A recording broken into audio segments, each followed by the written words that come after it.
కర్ణుడు బలిచక్రవర్తి వీరిద్దరిలో కొన్ని లక్షణాలు సారూప్యంగా ఉంటాయి. బలిచక్రవర్తి ఎంతటి బలవంతుడో కర్ణుడు కూడా అంతే బలవంతుడు. అయితే కర్ణుడికి ఉన్న శాపాల కారణంగా పలు సందర్భాల్లో అవమానాలు పొందాల్సి వస్తుంది. బలి కర్ణుడు ఇద్దరూ దానశీలురే. దానం చేయడంలో బలి కంటే కర్ణుడు ఒక అడుగు ముందు ఉంటాడని అంటారు.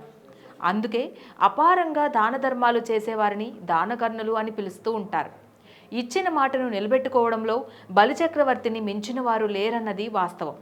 ఇంటికి వచ్చినవాడు తనను పాతాళానికి తొక్కే శ్రీ మహావిష్ణువు అని తెలిసి కూడా దానమిస్తానని వాగ్దానం చేశాడు.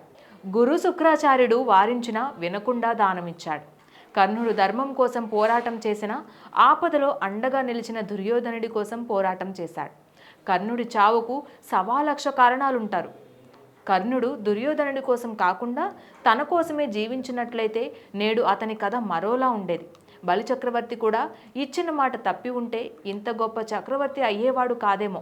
కర్ణుడు బలిచక్రవర్తి ఇద్దరిలోనూ గొప్ప గొప్ప లక్షణాలున్నా బలిచక్రవర్తి దైత్యరాజు కావడం, కర్ణుడు అధర్మం వైపు నిలబడడంతో వారి స్థాయిని తగ్గించేలా చేసింది.